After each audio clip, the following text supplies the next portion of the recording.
a iniciar con, o más bien a terminar lo que había quedado pendiente, que el esquema de vacunación. Nos habíamos quedado la semana pasada pendientes con la triple bacteriana. Entonces vamos a dar inicio a la sesión, ¿sale? Si pueden observar bien la diapositiva, ¿verdad? Sí, maestro. Ok, entonces, nada más para que recuerden, va a haber una vacuna que se llama triple bacteriana y otra que se llama triple viral, ¿sale? Es muy importante que ustedes se acuerden que no son la misma vacuna y que evidentemente, pues simplemente por el tipo de patógeno contra el cual se está brindando la inmunidad, pues nos puede dar diferencias, ¿no? Para podernos ajustar al mismo. Entonces, la triple bacteriana, la ventaja que tiene es que son de patógenos que ya vimos, ¿sí? Que vimos en la hexavalente. ¿Cuáles son estos? Pues bueno, es una preparación también bacteriana de toxoide difterico, tetánico y de Bordetella pertussis inactivada, ¿sí? ¿Esto qué va a hacer? Pues nos va a dar otro refuerzo después de que nos aplicamos las vacunas, la vacuna hexavalente a los años de edad después de que se nos fue administrada inicialmente, ¿no? Entonces, se calcula que tiene una efectividad cercana al 100% para los toxoides diftérico y tetánico y superior o igual al 80% para la fracción pertussis después de la serie primaria de vacunas de hexavalente de 3 dosis, ¿sí? Y si se acuerdan, pues la vacuna hexavalente la empezamos a aplicar desde los 2 meses con su última aplicación dentro del periodo de los lactantes a los 18 meses, ¿sale? Y esta se va a aplicar, pues, como vamos a ver, a partir de los 4 años, ¿sale? Este frasco o esta vacuna tiene una particularidad que el envase en el que viene no viene para monodosis, sino que viene en multidosis, que puede ser de 5 mililitros o de 10 mililitros, que nos da 10 y 20 dosis respectivamente. Entonces, para que nos acordemos, la aplicación de la DPT, según el Manual de Vacunación Mexicano, dice que es desde los 4 años y a partir de 0.5 mililitros por la vía intramuscular. Y como ya sabemos, como ya son niños mayores o ya cuando se necesita aplicar este refuerzo, ¿sí? La podemos poner de manera intramuscular, preferentemente en la región deltoidea o tricipital del brazo izquierdo, ¿sí? ¿Cuándo se aplica? Lo que ya les había mencionado, a partir de los 4 años. Y el intervalo mínimo entre la cuarta dosis de hexavalente y la dosis de DPT a los 4 años debe de ser de 6 semanas. Si no se recibe a los 4 años, como indica como mínimo la aplicación de la vacuna triple bacteriana, no debe de sobrepasar los 6 años con 11 meses y 29 días de vida, o sea, no tiene que ser su cumpleaños número 7 antes de que le apliquemos la vacuna, ¿sí? Si no, pues básicamente ya no sería pertinente la aplicación de la misma, ¿sí? ¿Qué precauciones debo de tener? Lo que les dije, no en mayores de 7 meses porque se pudiera perder pues, los efectos benéficos que nos brinda el refuerzo de la vacunación con la triple bacteriana. Que nosotros hayamos tenido reacción anafiláctica a dosis previas, que tengamos o conozcamos antecedentes en el paciente de encefalopatía o algún desorden neurológico progresivo, como lo es justamente lo de abajo, el Guillain-Barré, ¿no? Que tenga Guillain-Barré dentro de 6 semanas después de una dosis de vacuna que contenga toxoide tetánico, historia de reacciones de hipersensibilidad tipo Artus después de una dosis previa que contenga toxoide tetánico y no se debe de administrar en personas menores de 6 semanas de vida, ni siquiera la preparación para el hexavalente, ¿sale? Estos son los tipos de vacunas que hay de la triple bacteriana, o sea, los tipos de fármacos o de laboratorios que la preparan y cómo es que se preparan las mismas, ¿no? Básicamente es el mismo La misma aplicación, pero lo que cambia son las cepas que utilizan o el toxoide, que están utilizando para el tétanos o para la corinobacteria. Después, llegamos a una vacuna también que se llama rotavirus, ¿va? Es un virus entérico causante de diarreas. ¿Cuál es el problema del rotavirus? Bueno, el rotavirus es un ente que se encuentra en todos lados de distribución mundial y tiene la particularidad de que causa diarreas e inflamación de los ganglios, sobre todo mesentéricos, de manera muy importante, inflamación de las placas de Peyer y todo el sistema, este, digamos, de la linfa, de los ganglios, etcétera, ¿sí? Inclusive de las placas de Peyer, como les mencionaba. Entonces, el problema es que el rotavirus, a lo mejor, esta Vane puede cursar en algún momento en el año con alguna infección diarreica, ¿no? Alguna infección gastrointestinal que normalmente pues, son virales, ¿no? Digamos que viaja a la India y en algún momento se infecta del rotavirus porque bajaron sus defensas. Bueno, le puede dar una diarrea muy fea o una diarrea muy sencilla y ser rotavirus, pero como pues ya es una persona adulta, pues a decir verdad, no vamos a tener ciertas diferencias específicas en el cuadro clínico, o puede ser que sí, pero lo regular es que no. Sin embargo, en los niños que no han sido vacunados y que presentan una infección por rotavirus, llega a ser una diarrea tan intensa que genera deshidratación y es altamente mortal, sobre todo en los pacientes lactantes menores, ¿sí? Por eso es importante. No quiere decir que ya no nos dé diarrea por rotavirus. Nos puede dar a todos y no necesariamente viajando. También aquí en México hay bastante.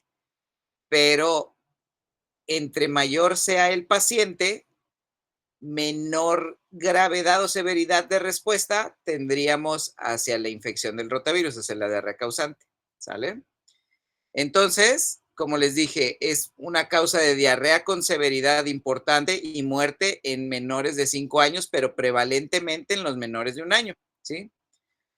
En menores de 5 años es la segunda causa de muerte por diarrea. Desafortunadamente, en los países que no tienen un esquema de vacunación aplicado o que su sistema de salud no brinda este tipo de acciones, pues la diarrea es la segunda causa de muerte y en muchos lugares sigue siendo el cólera la primera, que afortunadamente también ha ido en descenso. Y es una gran causa de consultas médicas y hospitalizaciones, además de desafortunadamente muertes por la deshidratación, ¿sí? En los niños pequeños. El rotavirus es de la familia Reoviridae y es un virus de ARN con un doble filamento segmentado. Hay 9 serogrupos antigénicos, ¿no? Y se nombran de la A a la I. Y en los humanos, los principales, evidentemente, el A, el B, el C y el H. Y de estos hay 14 tipos G y 17 tipos P, que son causantes aproximadamente el 90% de las infecciones severas, ¿vale? Y aquí está la figurita de cómo es la estructura del virus, ¿vale? Entonces, lo que hace es que entra a través del enterocito por medio de las vellosidades intestinales del borde de ribete en cepillo y pues se interna a la célula, al enterocito y empieza pues a realizar su replicación, ¿no? ¿Qué sintomatología vamos a tener en los niños que cursan con una diarrea por rotavirus? Fiebre y vómitos abundantes, además de que en las primeras 24 a 48 horas tienen una diarrea acuosa explosiva no sanguinolenta, ¿sale? Y del tercer al séptimo día van a empezar a tener disminución de los cuadros diarreicos, pero es una diarrea que dura pues bastante tiempo, ¿sí? Y además tiene la particularidad también de que nos puede generar síntomas respiratorios. Muy bien. Entonces, la enfermedad, como les mencionaba, es de moderada a grave en los pacientes que tienen de 3 a 2 años, de 3 meses a 2 años, cursando con la deshidratación, desequilibrio hidroelectrolítrico, acidosis metabólica y muerte, ¿sí? Por la diarrea, secundaria a la diarrea, y aunado o ayudado por los vómitos o por la fiebre con la que cursan, pero principalmente la diarrea. Esta es una diarrea que se tiene por los datos de severidad que puede causar una deshidratación severa, pues son cuadros que se deben de manejar dentro del hospital, de preferencia intrahospitalarios, como todos los esquemas de rehidratación infantil, el plan C, pues se dice que tiene que ser con una vía permeable y estar monitorizando y reponiendo las pérdidas, ¿sí? Entonces, el cuadrito que ya tenemos como de costumbre ver, tiene una distribución mundial, pero prevalece en otoño e invierno. Entonces ya estamos, pues entrando, ¿no? Básicamente, desde el domingo que les tocó que les dieran sus flores amarillas, pues ya empezamos el otoño, ¿no? Entonces, el reservorio es el humano, la transmisión es fecal oral. Entonces, si un paciente se encuentra con un episodio diarreico, que les digo, lo más común es que sea por virus, no precisamente rotavirus, pero poniendo en cuenta que también es común que lo podamos tener, entra en contacto con un bebé, ¿no? Que un recién nacido, que hijo de mamá antivacunas o en edad de riesgo, se puede infectar si le da un beso, si agarra cosas, si no se lavó bien las manos, etcétera. Tarda de 1 a 3 días en su incubación y pues evidentemente los pacientes que no han sido vacunados o que tienen algún tipo de inmunodeficiencia van a ser los pacientes que pueden estar en mayor peligro de presentar estas alteraciones. Permítame un segundito.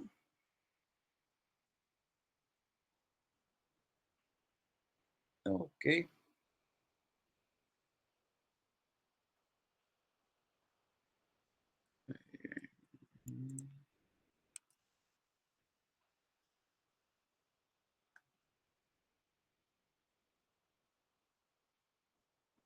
Perdón.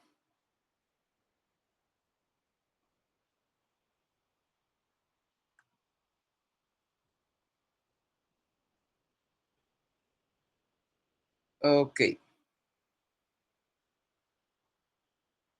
Entonces, de las vacunas, como las estamos abordando, la vacuna del rotavirus tiene una característica muy especial, que es una parte de una complicación o algo que tenemos que tener en cuenta sobre esta, ¿sí? El detalle cuando tú aplicas la vacuna del rotavirus es que se ha asociado, ¿sí? Asociado al desarrollo probablemente de invaginación intestinal, ¿sí? La invaginación intestinal es una patología que abordamos nosotros los cirujanos pediatras, en la cual el intestino, sobre todo el intestino delgado, en la parte del ilion, que es la última parte del intestino delgado, y luego está la válvula ileocecal y luego se hace el ciego, que ya básicamente es el intestino grueso. Como hay una diferencia de calibres, es el sitio más predominante donde el intestino delgado se mete a través del intestino grueso, ¿sí? Y esto por los movimientos peristálticos o algo que se llama cabeza invaginante, que son los ganglios inflamados que causa el rotavirus, ¿no? Que se inflamen los ganglios, entonces esto permite que, o bueno, favorece que haya un movimiento anormal y que se meta a través del mismo intestino. Y pues si tú metes parte del intestino delgado al intestino grueso, pues evidentemente los datos que vas a tener es que el intestino grueso va a estar apretando al intestino delgado como si fuera un calcetín, ¿sí? Se mete como si fuera un calcetín y eso genera necrosis en los niños y a eso se le llama invaginación. La más común, como les mencionaba, por la diferencia de calibres entre los intestinos, es que haya invaginaciones iliosecocólicas o ileocólicas, pero también hay otras causas de invaginación, como lo pueden ser tumores, idiopáticas, etcétera, en las cuales puedes tener invaginaciones colocolónicas, ilioileales, etcétera. Son las más raras. Las más comunes son iliosecocólicas o iliocólicas, ¿sí? Entonces es muy importante que nosotros, después de aplicar la vacuna o de brindar la vacunación contra el rotavirus, estemos pendientes a la mamá y explicarles que si empieza a tener evacuaciones sanguinolentas o si vemos que hay cambios de estado en el niño, intolerancia a la vía oral, etcétera, muy importante valorarlo, ¿sí? Porque les digo, se asocia al desarrollo de imaginación. ¿Tendríamos que dejar de vacunar a los niños porque se asocia a que se imaginen? No, no es necesario, no, o sea, el beneficio que brinda la vacunación contra el rotavirus, evidentemente por el grupo etario, es mayor que el riesgo inherente de desarrollar la imaginación, ¿sí? ¿Por qué? Porque en los niños pequeñitos es muy mortal, es una diarrea muy difícil de tratar y pues puede ser que el niño presente complicaciones severas de no recibir la vacunación, que el riesgo que tenemos de que pueda desarrollar una imaginación por haberlo vacunado, ¿sale? Doctor, Sí, pero eso se daba más con las versiones anteriores de la vacuna, ¿no? es correcto, Porque es ahora correcto. ya las vacunas actuales, bueno, no sé aquí en México si cuál de las 2 versiones se maneja, si la Rotatec o la Rotarix. Fíjate que depende de justamente acá, depende de cuál, digamos, haya presupuesto o cuáles sean las que cada estado tenga adquiridas o a nivel central se manden, pero independientemente de eso, siempre hay que tener en cuenta la probabilidad de tener o desarrollar alguna secuela. Justamente antes era más, cuando estaba solamente la monovalente, era muchísimo más asociado, pero sin embargo, por experiencia, que es un nivel de evidencia, pero sigue siendo, de acuerdo al nivel bajo de evidencia, pues seguimos teniendo casos de vacunación de rotavirus y no sé, a lo mejor 3 semanas o un mes previamente y un cuadro de imaginación. Entonces, como los papás normalmente no llevan su cartilla de vacunación o a veces no les ponen el sellito de cuál es la vacuna que les pusieron, o sea, la etiquetita, pues para poderlo discernir sigue siendo difícil. Entonces, lo ideal siempre es mencionarlo, aunque les digo, no es, ha mejorado mucho con el advenimiento de las nuevas cepas, pero sin embargo sigue habiendo casos que pudieran asociarse a la vacunación, ¿sí? Y evidentemente esto es de reporte epidemiológico, o sea, si en algún momento ustedes lo sospechan, el departamento de urgencias o quien está haciendo el abordaje del paciente antes de los quirúrgicos como nosotros, hacen los reportes pertinentes a epidemiología y pues eso nos ayuda, ¿va? Y con respecto a los puntos de predisposición individual, porque cuando se menciona de la invaginación, o sea, un punto importante es la predisposición individual, pero no, aún no se determina cuál es como tal el factor genético o familiar que sugiere que la predisposición genética puede influir en la susceptibilidad de este problema. O sea, todavía no se ha identificado un gen específico, ¿verdad? Hasta el momento no hay, por eso les mencionaba lo que es una asociación, ¿sí? O sea, una asociación, una correlación. Justamente, les voy a, nunca lo he hecho, pero quiero ver si lo puedo hacer en este momento, porque es importante o es un buen ejemplo, un claro ejemplo de esto. Ahora, que sepamos cuál específicamente, qué mutación, en qué genes o qué genotipo o qué alteraciones genéticas se pudieran asociar, al menos que yo tenga conocimiento, todavía no hay una en específico. Sin embargo, sí, justo, aquí está. Entonces, aquí va. Um, sí se pueden ver imágenes en el chat, ¿verdad? O sea, en el chat de aquí de la plática. Creo que no. Ah, ¿no se puede? No. Ok, voy a hacer lo No. siguiente. O intente arrastrando la imagen al chat, a ver si se puede. A ver si es Ajá, compatible. es que me la estoy mandando porque la tenía en mi...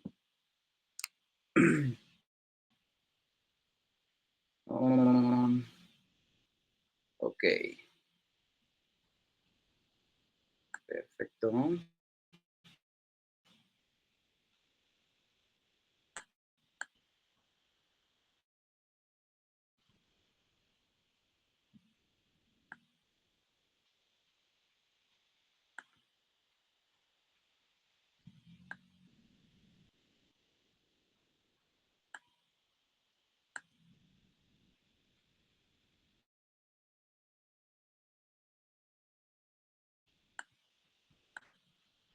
Ah, creo que no se puede. Pero no hay problema porque puedo hacer lo siguiente. O si es una imagen de Google, nos puede mandar el link y ya nosotros la abrimos. No, es un screenshot. Pero no hay Pues si problema. gusta, mándemelo. Y se lo envió. Ah, Ah, ok. Lo voy a poner nada más aquí rapidísimo, ¿no? Ustedes ya llevan lo que es medicina basada en evidencias, ¿no? No, todavía no. Ah, ok. Ajá. Ok, voy a dejar de presentar poquito eso para poner lo que les quiero enseñar.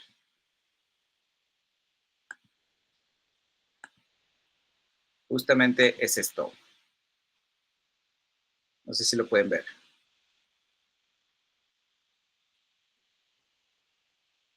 Está en inglés, ¿verdad?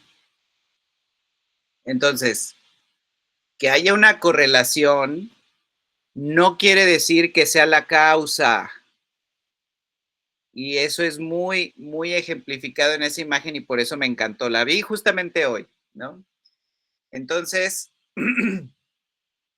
si fuera un agente causal de todos los cuadros de invaginación, evidentemente la vacuna, y la cepa que sea o la dosis que sea, se habría dejado de aplicar en muchos casos, ¿sí? ¿Por qué? Porque evidentemente habría cierto riesgo de mortalidad, por más mínimo que sea, existiría, ¿verdad? Entonces, hay correlaciones, pero sin embargo no está todavía bien definido, bien estudiado por qué y en quiénes sí, ¿sí? Todavía está en proceso y probablemente sea un punto muy a favor de investigaciones en vacunación a largo plazo, de esta y de otros tipos de vacunas, ¿no? Pero acuérdense que no todo lo que se correlaciona significa que es causa, ¿sí? Y eso es en general. Entonces, cuando ustedes lean el término correlación, tómenlo con mucho cuidado, porque sí existe que haya a lo mejor este cierto grado de predisposición, ¿sí? Pero no quiere decir que porque ya tenga esa característica lo vaya a desarrollar, que sería una causalidad, ¿sí? Entonces, hagan de cuenta que eso es un poquito justo lo que preguntaba su compañero, que comentaba su compañero muy atinadamente. Sí, justamente hay investigaciones, hay reportes, pero todavía no hay algo que nos diga específicamente en quiénes sí al 100% o arriba del 95% les va a pasar. Y cuando lleguemos a eso, espero que todos tomemos las medidas pertinentes para la vacunación, sobre todo la industria, ¿no? Ahora sí voy a seguir presentando la presentación normal.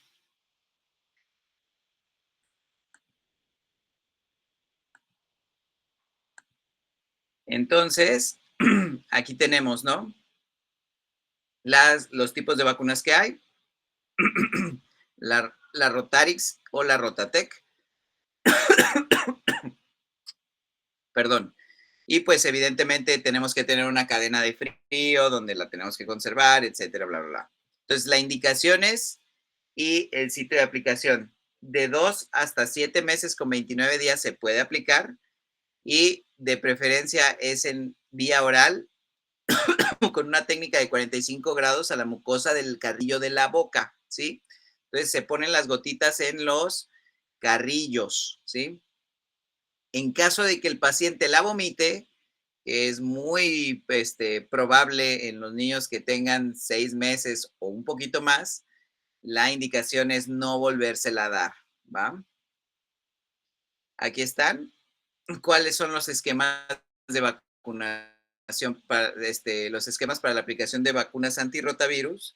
Y bueno, como podemos ver, afortunadamente, o bueno, ya actualmente hay modificación del esquema de vacunación, en los cuales nos dice que pues es suficiente con hacer la aplicación de 2 dosis, ¿no? Pero si tienes la posibilidad de aplicarla, etcétera, puedes darla en teoría también como una tercera dosis, como en el esquema anterior. Y ahora bien, el aplicador, algo muy importante es que el aplicador oral de la vacuna de RB1 contiene látex porque los lactantes que tengan alergia grave al látex no deberían de recibirla, cosa que no tiene el tubo de dosificación de la multicepa, ¿sí? Y pues bueno, contraindicaciones o precauciones. Mayores de 8 meses ya no tiene ningún sentido que se le dé la vacuna. La reacción alérgica grave a la dosis previa, como en todas las vacunaciones, el antecedente de invaginación intestinal, esto es precaución, no es contraindicado, y la inmunodeficiencia combinada severa también por el tipo de vacuna que tenemos, ¿sí? Y aquí, pues, una tablita que sería muy importante que nosotros nos aprendiéramos para que todo el personal que la aplica, sobre todo también nuestros compañeros de enfermería que hacen una gran labor, pudieran orientar también a las mamás o a los papás de los niños o a los cuidadores para que sepan cuáles sí son indicaciones, cuáles son contraindicaciones, cuáles son precauciones o cuáles son, básicamente falsas contraindicaciones, ¿no? Que se tiene hay muchos mitos sobre la vacunación, inclusive en el personal de salud. Muy bien, seguimos con la la vacuna contra el neumococo. La ideal, siempre la ideal va a ser la de 23 serotipos, ¿no? Pero bueno, ¿qué es la enfermedad por la neumonía? Contra las que nos va a brindar protección la vacuna contra el neumococo, pues es contra el Streptococcus pneumoniae, ¿no? El Streptococcus pneumoniae tiene muchísimas cepas.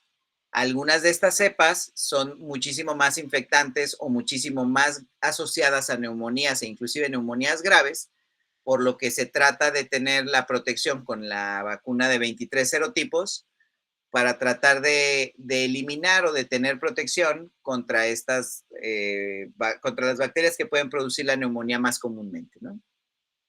Es la principal causa de bacteremia, meningitis bacteriana, neumonía bacteriana y otitis media aguda en menores de 2 años, y ahí la importancia. Y pues bueno, ustedes saben, aproximadamente causa el 15% de las muertes en los niños menores de 5 años.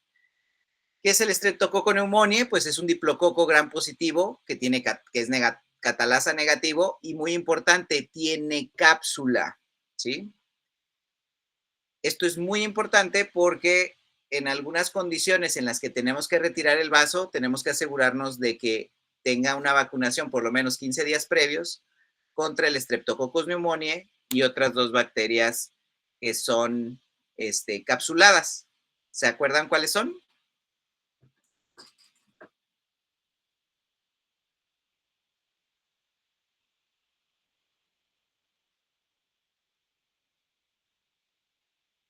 ¿Alguien se acuerda cuáles son las otras 2 bacterias con las que tenemos que vacunar a los pacientes que van a recibir una esplenectomía? Más bien que se les va a realizar una esplenectomía.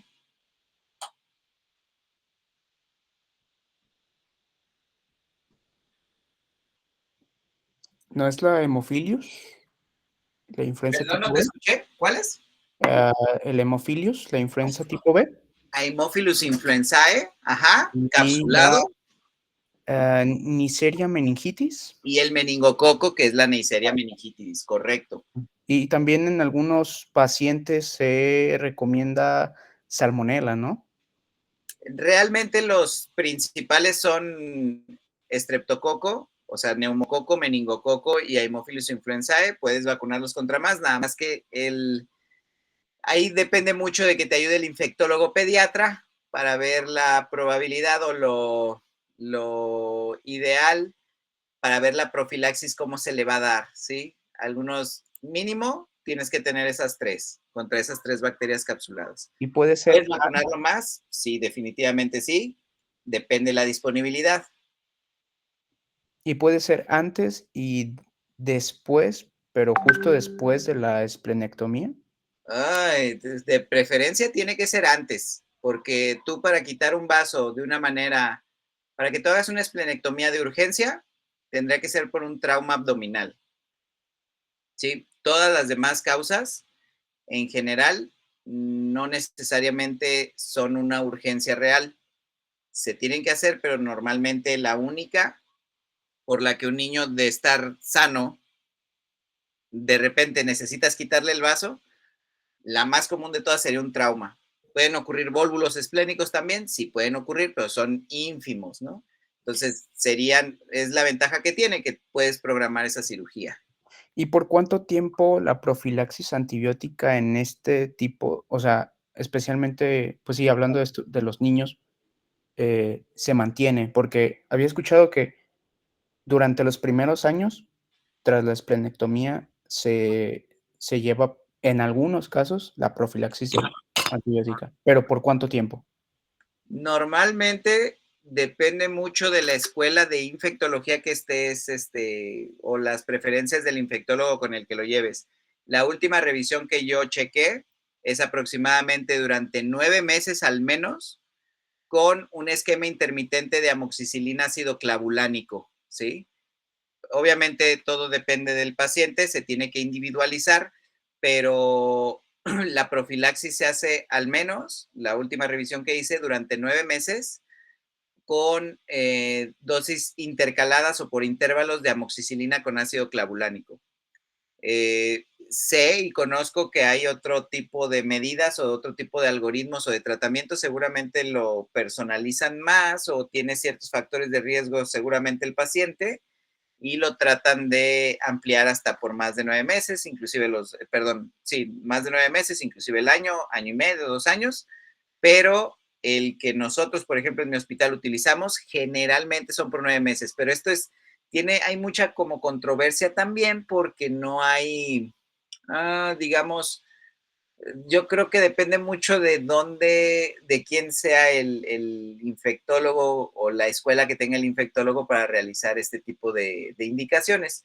A decir verdad, nos ha ido muy bien, por ejemplo, nosotros en los esquemas de 9 meses y no hemos tenido, por lo menos que nos hayamos enterado, algún tipo de complicación asociada con la esplenectomía y una infección, ¿sí? Muy bien. Entonces, el neumococo, pues sabemos que puede causarnos no solamente neumonía, nos puede causar otro gran abanico de posibilidades de enfermedades asociadas, ¿no? O de complicaciones, como lo puede ser a nivel pulmonar, empiema, pericarditis, obstrucción endobronquial, atelectasias o inclusive abscesos pulmonares. En el cerebro puede causar desde afectación de los nervios craneales, abscesos también, coma, convulsiones o secuelas neurológicas después de una meningitis. Y a nivel del oído puede causar mastoiditis, meningitis, trombosis del seno lateral, absceso cerebral, empiema subdural, pérdida de la audición y trastornos del habla, dependiendo de dónde está afectando, ¿sí? Pero como coloniza básicamente el estreptococo gran parte del oído medio, gran parte de la nariz, gran parte de la boca y los pulmones ni se diga, pues dependiendo de cuando tengamos una pérdida en el equilibrio de la barrera de nuestras bacterias que nos están defendiendo o nuestro sistema inmune contra el neumococo, lo que nos va a poder provocar. Entonces, como ya sabemos, tiene un aumento, la distribución es mundial y tiene un aumento de su incidencia en el invierno y en la primavera. El serotipo 14 es el más frecuente en los menores de 6 años. El reservorio es el humano, en la nasofaringe el 40% tienen ya la presencia de esta bacteria en menores de 2 años, ¿no? El 40%. Y al final de cuentas podemos tener hasta más del 80-90% conforme van pasando los años. La transmisión, gotitas de flush, incubación de 1 a 3 días y la transmisibilidad, pues sabemos que pues está en básicamente todos los humanos, o sea, todos los humanos o la mayoría de nosotros como humanos, pues somos los reservorios, entonces estamos colonizados por el estreptococo. Lo que sí sabemos es que deja de ser infeccioso después de que iniciamos nuestro tratamiento antibiótico 24 a 48 horas después de iniciado, ¿sí? Después de eso, va a volverse a generar otra vez el estreptococo y podemos transmitirlo cuando tosemos, cuando estornudamos, etc. Ok, ¿quiénes son los más susceptibles a tener infecciones por el neumococo? Pues principalmente los que ya sabemos, que tengan inmunodeficiencias, pacientes que tengan enfermedades crónicas y sobre todo también pacientes de la tercera edad, los recién nacidos que hayan tenido prematuridad o que hayan nacido prematuros, o centros de atención infantil en los que haya gran cantidad de hacinamiento, ¿no? En esto nos referimos sobre todo a los albergues. Entonces, nosotros lo que necesitamos o lo que vamos a tener, digamos, afortunadamente, es que, como les digo, que casi la mayoría vamos a colonizarnos, pues vamos a estar inmunizados de manera natural, pero lo que queremos es también tener inmunidad contra los serotipos que mayormente pueden causar complicaciones o pueden causar las neumonías más severas o necrotizantes, ¿sí? Entonces, la vacuna lo que va a tener es una preparación de aproximadamente 23 serotipos específicos de Streptococcus pneumoniae, ¿sí? Y estos 23 serotipos se van a aplicar y pues va a haber una respuesta pues ya específica contra ese tipo de antígenos que tengan en la pared celular y nos ayuda a detectarlos y a generar inmunidad contra ellos, ¿no?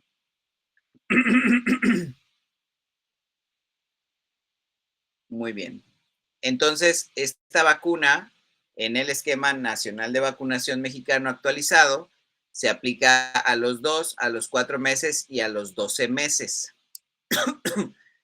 A partir de los 18 meses, la vacuna se va a aplicar en la región deltoidea derecha. Y después, en pacientes que estén inmunocomprometidos o que tengan alguna patología crónica, como puede ser la fibrosis quística, se recomienda su aplicación no solamente de manera anual, sino que se recomienda, perdón, no se recomienda su aplicación hasta después o hasta la adultez, sino que se recomienda que se aplique de manera anual en esa población que sea muy susceptible, ¿no? Y puede ser fibrosis quística o alguna otra patología pulmonar ya conocida.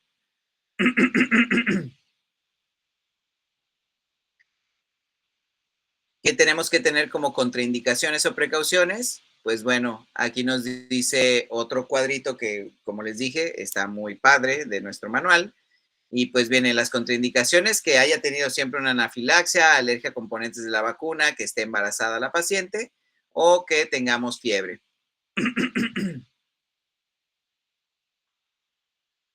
Ahora vamos con la antiinfluenza. Esta no es el Haemophilus influenzae, que esa es una bacteria, esta es la influenza, ¿sí? La influenza es un virus y es causante de gran cantidad de cuadros de catarro o de infección de vías respiratorias a nivel mundial, ¿sí?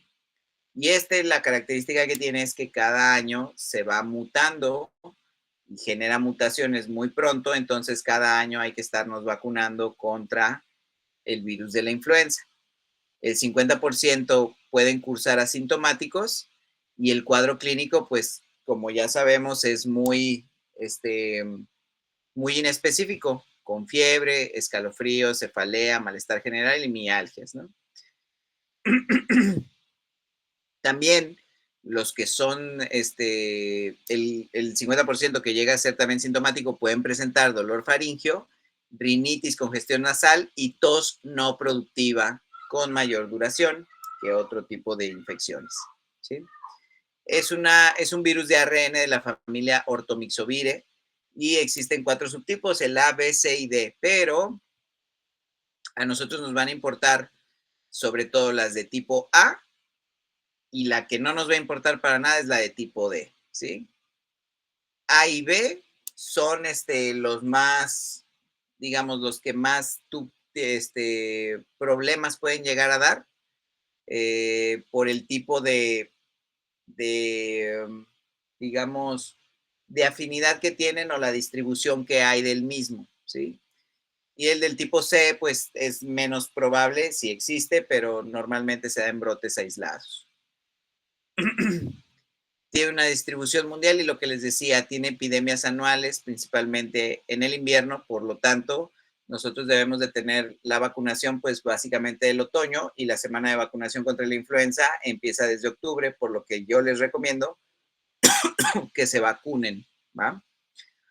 Y se vacunen pronto, o sea, desde octubre, máximo noviembre, ya estén vacunaditos para que llegando a diciembre no vayan a tener problemas y no falten a la escuela, ¿verdad? Entonces, la distribución, como ya les decía, es mundial. La transmisión es gotitas de flush entre humano a humano.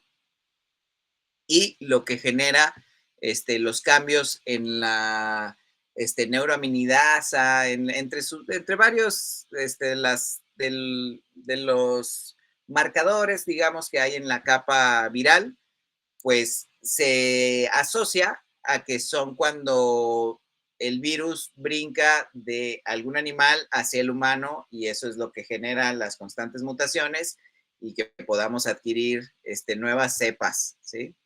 Incubación de 1 a 5 días y su transmisión es en los adultos un día antes y 5 días después del inicio de los síntomas y en los niños se puede prolongar hasta 10 días. Ok, la preparación del virus de la influenza tipo A y tipo B se realiza con huevos embrionados de gallina o cultivos celulares, ¿sí? Entonces, es muy importante que nosotros sepamos los antecedentes en esta sí de alergia al huevo, alergia al látex también, y sobre todo antecedentes de que haya tenido alguna enfermedad tipo Guillain-Barré o o que tenga un avance neurológico progresivo, ¿no?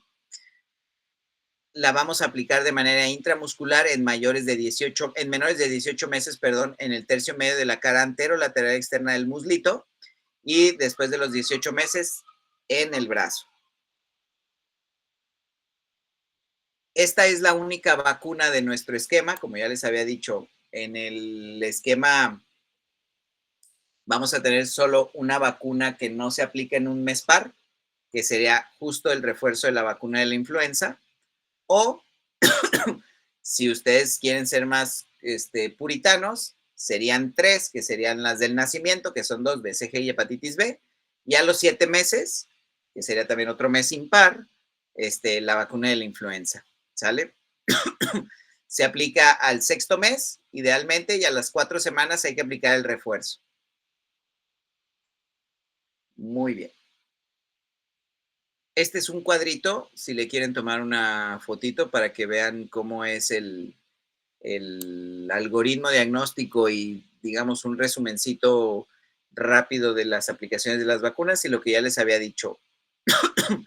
Tiene que aplicarse en mayores de 6 meses y en pacientes que no tengan conocido alergias al huevo, también al látex, y que no se encuentren con una enfermedad neurodegenerativa, ¿va?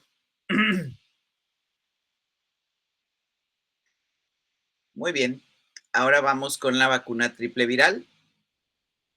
La vacuna triple viral pues nos va a dar protección contra 3 virus, no es la triple bacteriana, es la triple viral y son enfermedades que generalmente se denominan como exantemáticas a excepción de la parotiditis, ¿sí? La parotiditis generalmente no cursa con ningún exantema.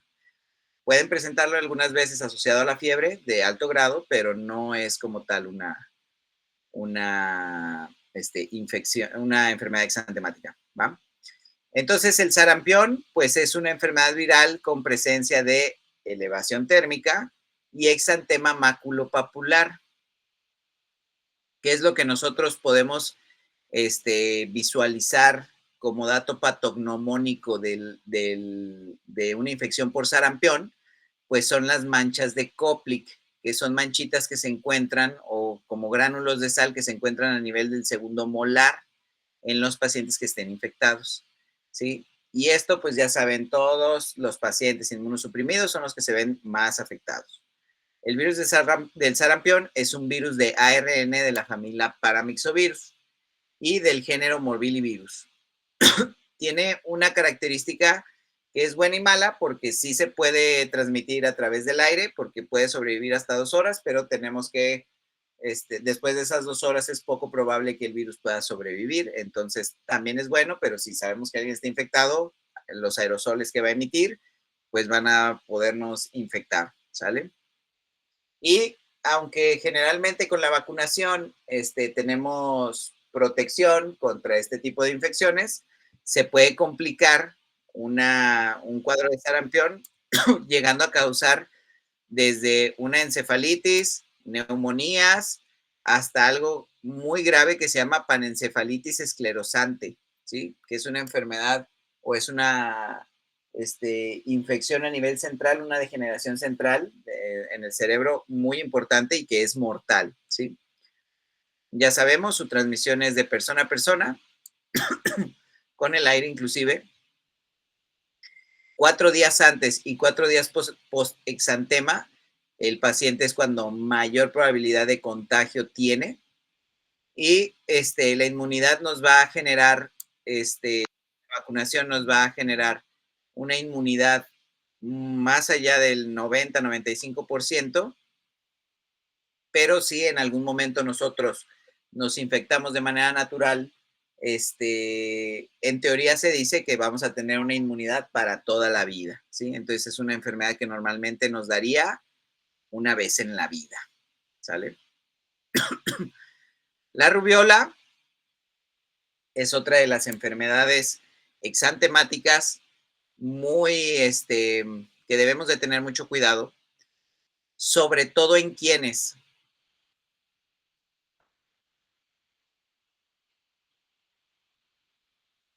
Alguien que me diga la rubiola, ¿a quién afecta más o con quién es más peligroso?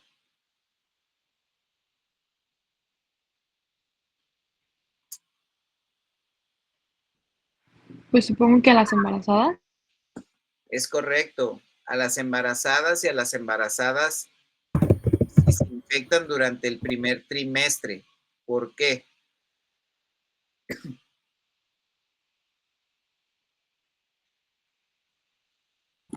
Para evitar el aborto. ¿Por qué en el primer trimestre y no en el segundo o en el tercero? ¿Qué pasa en el primer trimestre? Se está desarrollando el tubo neural.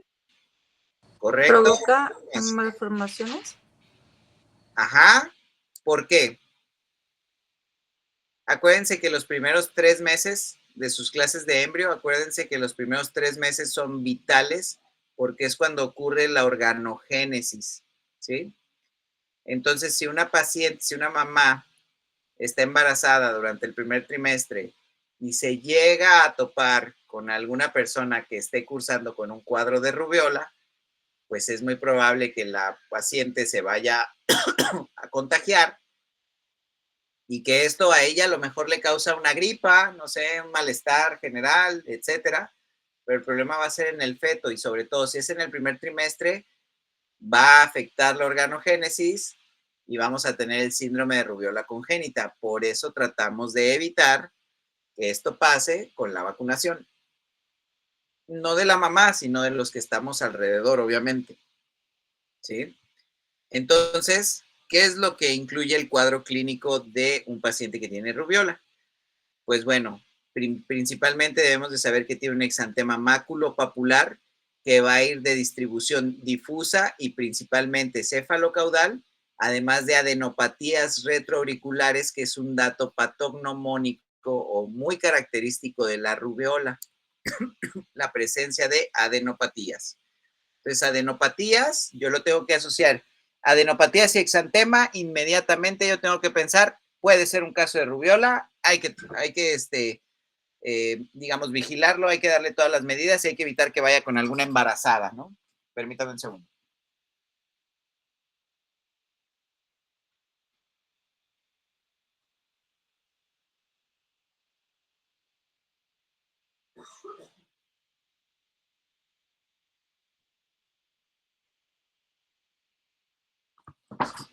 Ok, entonces el virus de la rubiola es un virus de ARN de la familia Togaviridae, del género Rubivirus, y tiene cubierta, ¿sí?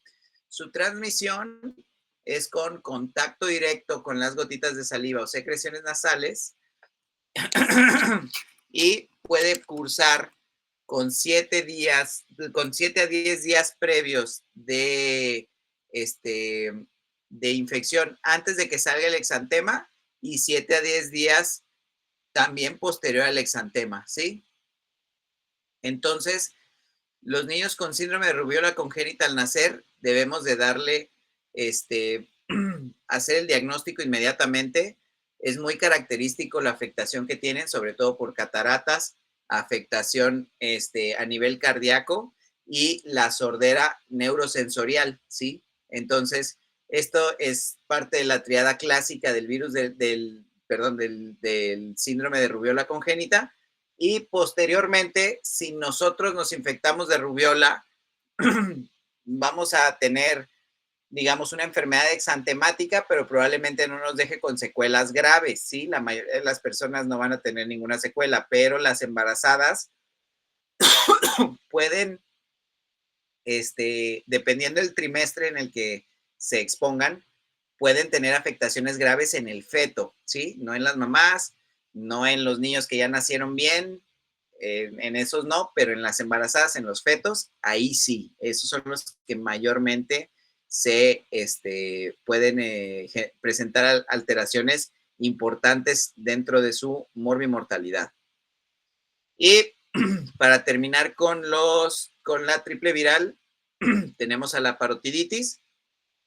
Esta es una infección viral aguda. Afortunadamente, el 30-40% cursan asintomáticos y pueden tener la presencia de fiebre, mialgia, cefalea, malestar general e inflamación de cualquiera de las dos glándulas salivales, ¿sí?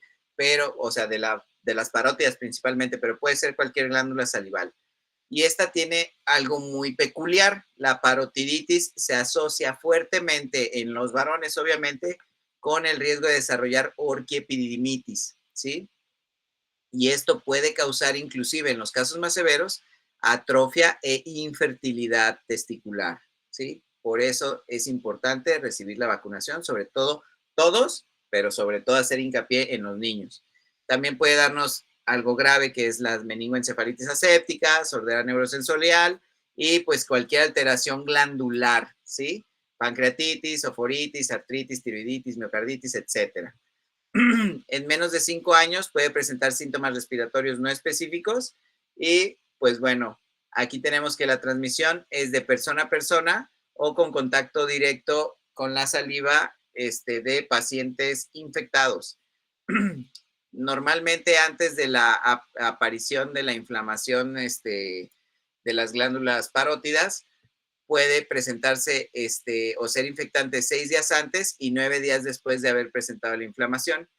Afortunadamente, esta es una enfermedad que también solo pasa una vez en la vida y después de, si nosotros nos vacunamos y nunca nos dio parotiditis, tenemos 25 años aproximadamente por los cuales no nos tendríamos que preocupar o pudiéramos decir que estamos protegidos, pero posteriormente pudiéramos hacer la aplicación de un refuerzo para tener otros 25 años, a lo mejor un poquito más, ¿no? Entonces, ¿qué es lo que tenemos que hacer? Estos son virus vivos atenuados que se producen en células diploides de embrión de pollo, ¿sí? O sea, el huevito. Y tenemos en unidosis para poderla mezclar con las previas o en multidosis. Depende de ya el centro de salud, lo que adquiera, lo que le manden, bla, bla, bla. ¿Sabes? Entonces, ¿esta cuándo la tenemos que aplicar? Es un esquema de 2 dosis.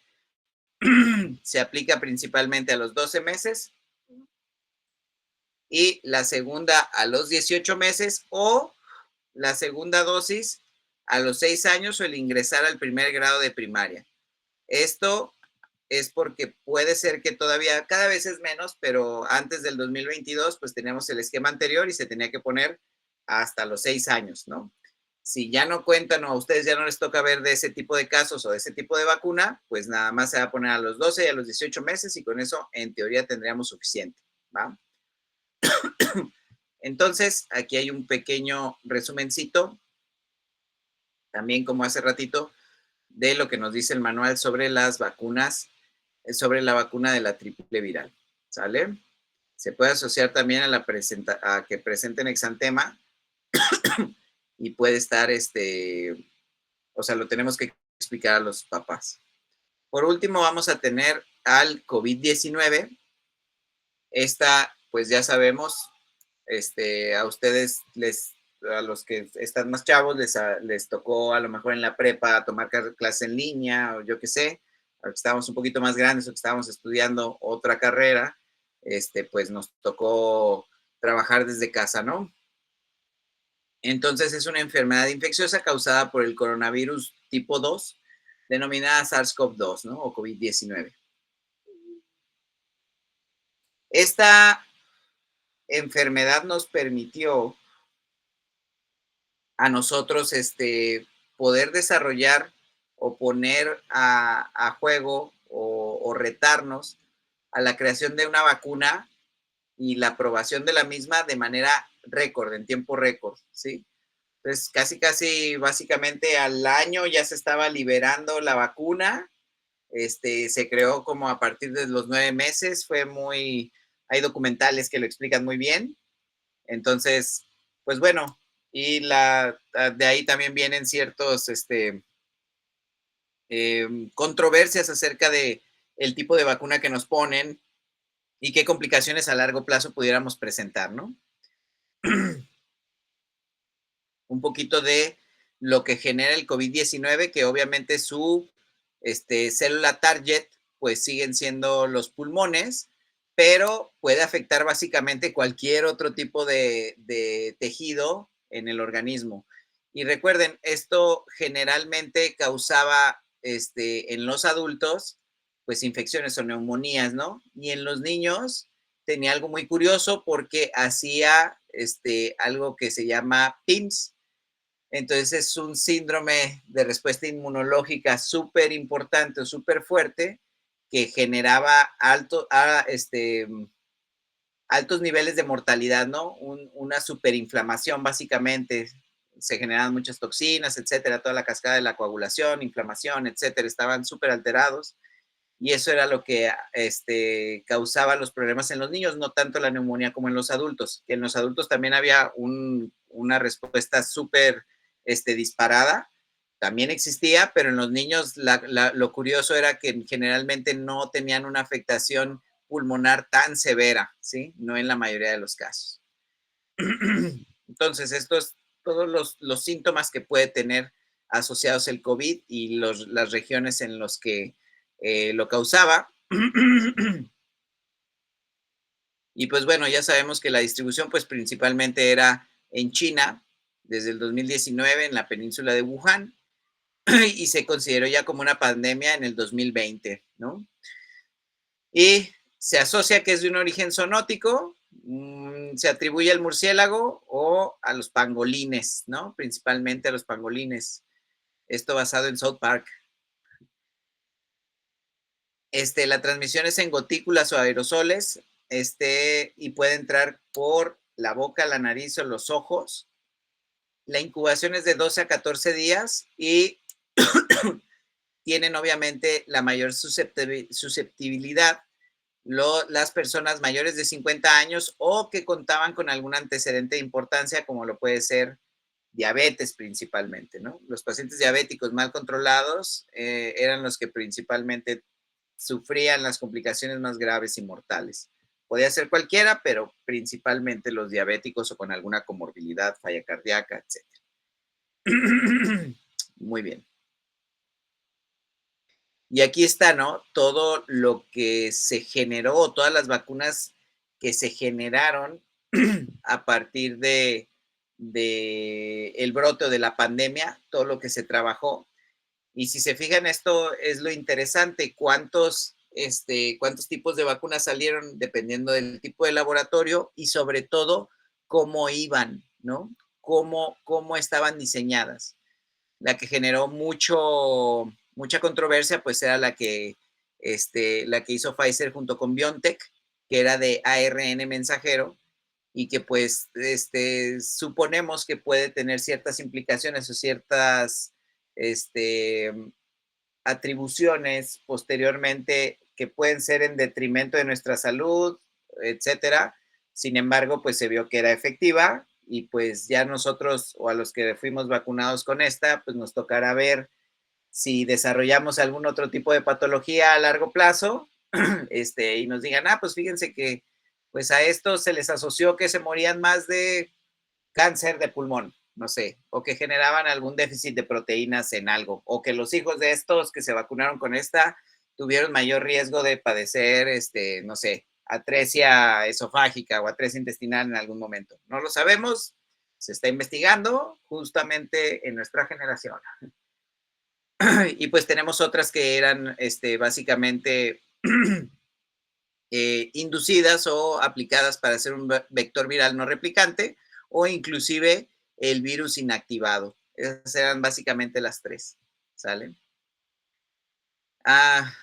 Algunas requerían de temperaturas de congelación o ultracongelación y, bueno, a los que les tocó, pues muchas veces se dieron cuenta de lo difícil que era mantener la cadena de frío en estas, ¿no? Entonces, pues bueno, ¿qué es lo que hizo, pues afortunadamente México, que la implementó como un tipo de vacuna que se tiene que aplicar pues en todos los niños? Y pues básicamente lo que tenemos que hacer es aplicar la vía intramuscular en el brazo, que se use menos. ¿Por qué? Porque genera dolor importante e inflamación. Hay ciertas vacunas que solo necesitan una dosis. Las que regularmente hay disponibles en el país son de 2 dosis y a partir de los 18 años cumplidos pueden aplicarse Pfizer o BioNTech. Previo a esto, no. O bueno, a los 12 años, ¿sí? Y se puede aplicar simultáneamente con la de la influenza, ¿sale? Aquí tenemos cómo son las dosis y la vía de administración y la eficacia de cada uno de ellos, que pues es muy similar, ¿no? Afortunadamente, pues la que parece que tiene mejor respuesta sería la de BioNTech y la del Instituto Gamaleya. Contraindicaciones, que tengamos un cuadro activo de COVID-19, ahí no sirve de nada que nosotros nos vacunemos, ¿sí? Fiebre, trastornos hemorrágicos, etc. Y el esquema de monodosis. La hepatitis A y la varicela no las vamos a ver, no las vamos a preguntar en el examen porque son extras. Ojalá en algún momento las pudiéramos tener disponibles siempre para su vacunación, para su aplicación, sería muy importante. Pero me gustaría que si en algún momento no tuvimos la oportunidad de recapitular esto, le tomaran una fotito y se dieran un tiempecito para que lo puedan estudiar. ¿Por qué? Porque son cosas que pueden cambiar, sí, pero esto es lo que actualmente encontramos. Permítanme un segundo. Ay, está más arriba. Aquí está. Entonces, esto muy importante, tómenle una foto, guárdenla, pónganla de perfil, lo que quieran, pero apréndanselo, ¿sí? Si esto cambia de aquí a 4 años, que es cuando les toca más o menos por estas fechas, o quizá antes, hacer el ENARM, pues ya se preocuparán, ¿no? Y dirán, miren, yo me aprendí el esquema del 2022 con el doctor Carlos, ¿no? Y ahora, mira, ya agregaron más, entonces más probables preguntas. Pero esto es importante que la tengan y este es el actual, ¿no? No les voy a poner el pasado porque yo creo que a ustedes ya no les va a tocar ver ese tipo de pacientes, por ejemplo, de la SRP que se tenían que poner hasta la primaria, pues a ustedes ya no les va a tocar, muy probablemente. Entonces, aquí se las dejo y pues terminamos, ¿sale? Perfecto. Entonces, el tema de la siguiente semana vamos a empezar a ver los datos de medición en los niños y la importancia del mismo, ¿sí? ¿A qué me refiero con esto? Vamos a hablar de, creo que ya lo toqué con ustedes en algún momento, que eran los percentiles. Si alguien me puede recordar si lo vi con ustedes o fue... Sí les vimos poquito los percentiles. ¿Mandé? Sí, sí Al los inicio, vimos sí. Sí, poquito. los vimos. Ok, perfecto. Entonces, vale, ¿me puedes mandar un mensajito en algún momento? Bueno, ahorita platico contigo aparte. Y pues si no hay más por el momento, quedo a sus órdenes, me despido. Que tengan una buena semana, nos vemos el siguiente miércoles. Ustedes me dicen la hora. Yo creo que esta hora se nos acomoda a todos súper bien. Y les voy a hacer llegar una información justamente ahorita que me ponga de acuerdo con Vale. ¿Va? Si alguien tiene... Ah, por cierto, bueno, también se los hago llegar con Vale ese tipo de información, ¿va? Porque si no voy a saturarme de mucho trabajo, pero hay probabilidades de que está el Congreso del SICOM. Vamos a ver si hay posibilidades de meter algún trabajo o algunos trabajos. Yo les estaría informando cuáles serían las bases. No se atengan a mí, por favor, porque tengo mucho, o sea, me lo piden muy seguido, y tengo que darle, pues, obviamente la prioridad a los que son internos y a los que son estudiantes de mayor grado, pero definitivamente creo que pudiéramos intentar trabajar a lo mejor con 1 o 2 casos de pediatría, no necesariamente de cirugía pediátrica, que es mi área. Pediatría también es mi área, pero yo estoy más metido en lo quirúrgico. Entonces, más o menos va por ahí y ya les diría cómo va a ser el ejercicio para elegir a quienes podemos meter, ¿va? Muy bien, entonces nos vemos. Hasta luego, Gracias. chicos. Bye. Gracias. Gracias. Gracias. Gracias, nos vemos. Gracias. Gracias.